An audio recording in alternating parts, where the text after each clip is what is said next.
Hello everyone, this is H to the Husky here. I'm going to be casting a 1 versus 1 that I played. I'm going to be spawning down here as the red Protoss in the bottom left side, and my opponent is going to be I Suck, the blue Zerg, in the top right side. Now, as most of you guys know, I don't actually play 1 versus 1 that often, and I am trying to get back into playing 1 versus 1 because it is the most fun, the most challenging.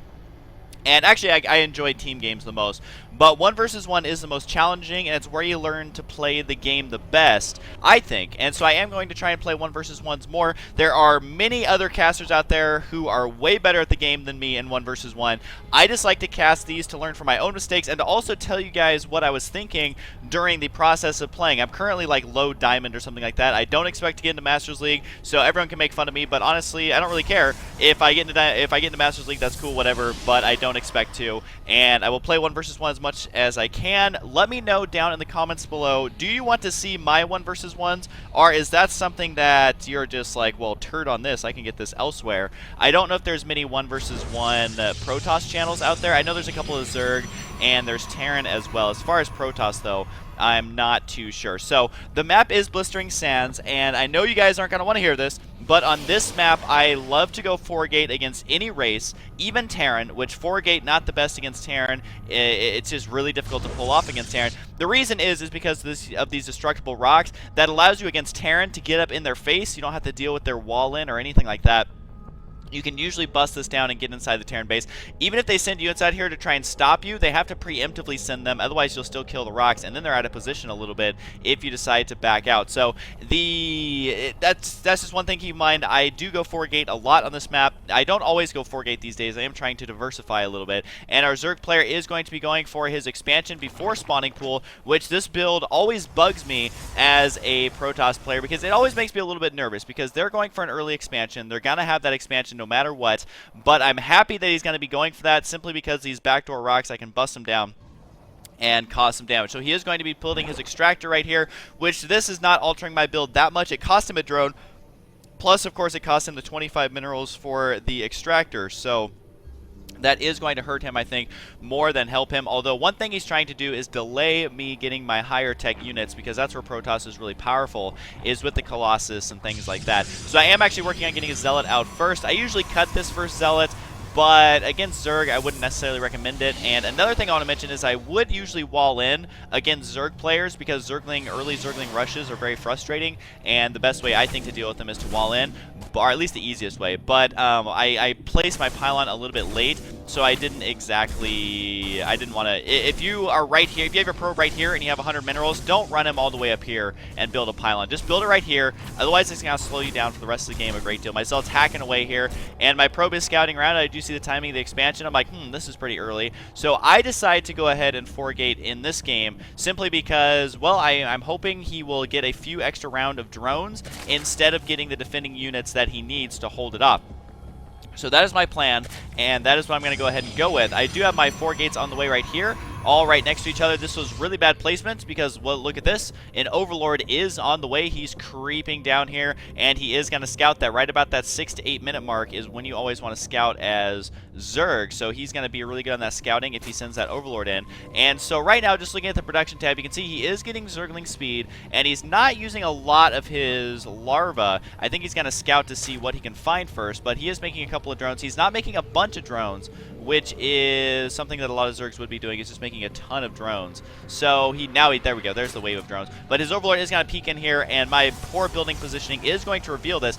Usually you want to separate the gateways, but I thought I saw the Overlord scouting over here, but that was a misread on my part, and so the Overlord is going to see this, and so I'm chrono boosting these just to get them to warp in faster, although that was a big mistake on my part. You can actually, a little fun fact, if you chrono boost a warp gate that is turning, or a gateway that's turning into a warp gate, it helps it warp in faster, and then you can summon the units and then still use the remainder of the chrono boost. Now, I did actually waste both of those chrono boosts though, because my pylon wasn't ready. I did have a hidden pylon over here in this corner. As you can see, there is going to be 14 Zerglings now on the way.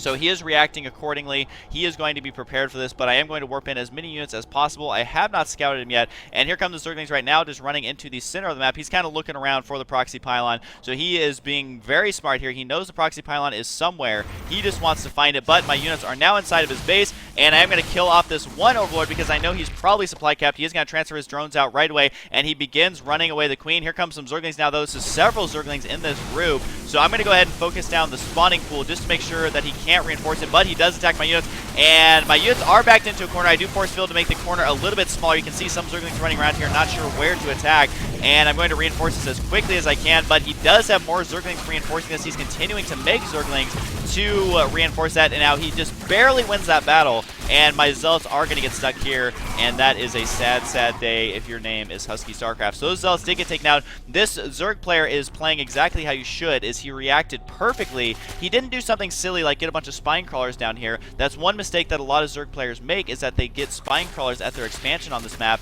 It costs them drones, it costs them economy, and it costs them the money to build those. It's not really worth it. He started making a spawning pool right away as well. He could actually go ahead and cancel that, and then quickly transfers his drones back. So he reacted to that perfectly. He was able to hold it off. If you look at the units lost tab, he is definitely in good shape. So able to react accordingly, I would say, and hold that off just fine.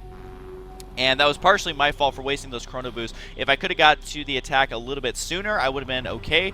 But I kind of messed that one up a little bit with those 2 chrono boosts, which wasting 2 chrono boosts this early in the game is not ideal. Zerg player is trying to run up here, although he is allowing me to kill several of his Zerglings.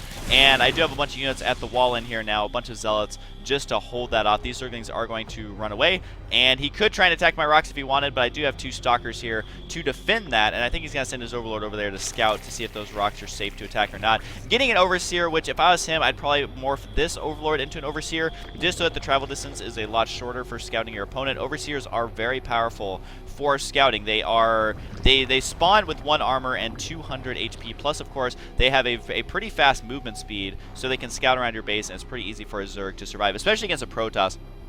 Now, I am transitioning into getting out Void Rays, which the reason I'm doing this is because I know he wins Zerglings, and I know the follow-up he might do is Roaches to try and secure his bases safely. So I am going to be getting out the Void Ray right now. I Chrono Boost out as much as I can, and here comes the Overseer right now, going to be scouting inside the base. So he's just checking it out, seeing exactly what's going on. He does have 2 Overseers. That is a little bit of overkill. That's just a really safe maneuver for him to do, but it is a tiny bit overkill. Now, since he did scout me right away, I'm like, oh god, I gotta move out, because if he's scouting this, which he is, then he can get Hydralisks ready, he can get Queens ready, and do whatever it is he needs to. You can see he already has 3 Queens, which is why this is good for Zerg players to do. He has the Spine Crawler in position, so I'm going to poke in here, try and see what's going on. I do realize there's a lot of Zerglings in this army. Now, I was going to try and back up against his wall, but he did get his units out here too quickly for me to actually do that. I'm going to go ahead and kill this queen off, and I should probably back out here, but I am going to try and engage this to see if I can make something happen, and I'm trying to charge my Void Ray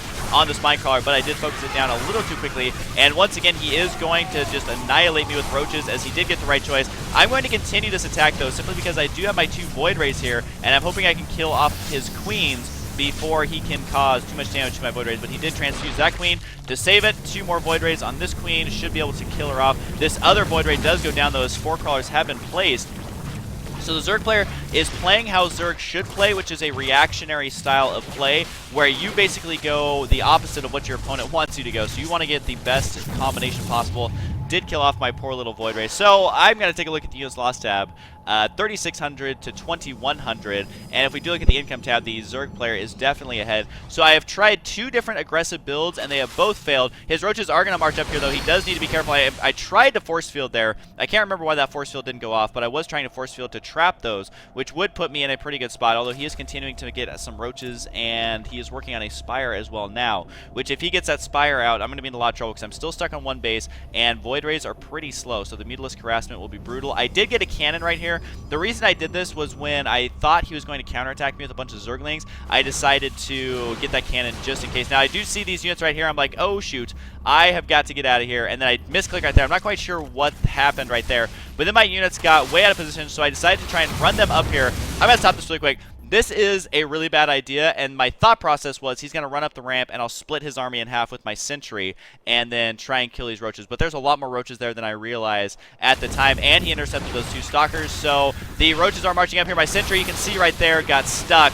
So every roach is actually shooting this army, and then I'm going to lose this. He definitely deserved the win on this one. I really like his style of play. He basically reacted to exactly what I was doing. He prepared for the 4-gate. I mean, yeah, I did mess up my 4-gate a little bit. The timing of it was a little bit off, and I should have attacked the entrance at the same time. However, he actually played it out really well, where he didn't get too many drones. He got just enough Zerglings to hold it off, and then he transitioned into more sturdy roaches. And then also, as soon as he saw my Void Rays, which I was trying to get to counteract the roaches, he got Spore Crawlers right away and also had additional queens on the way as well. So he played very well. He definitely deserved that win. He was definitely the better player in this game. And as you can see, we both have 167 APM. Get out of here. But anytime it's over 100, it usually makes for really good games. Not that APM is a dictating of skill, but I think APM does help with your multitasking. And so both of us did have some APM. I mean, anytime I go against a player with 100, I usually end up losing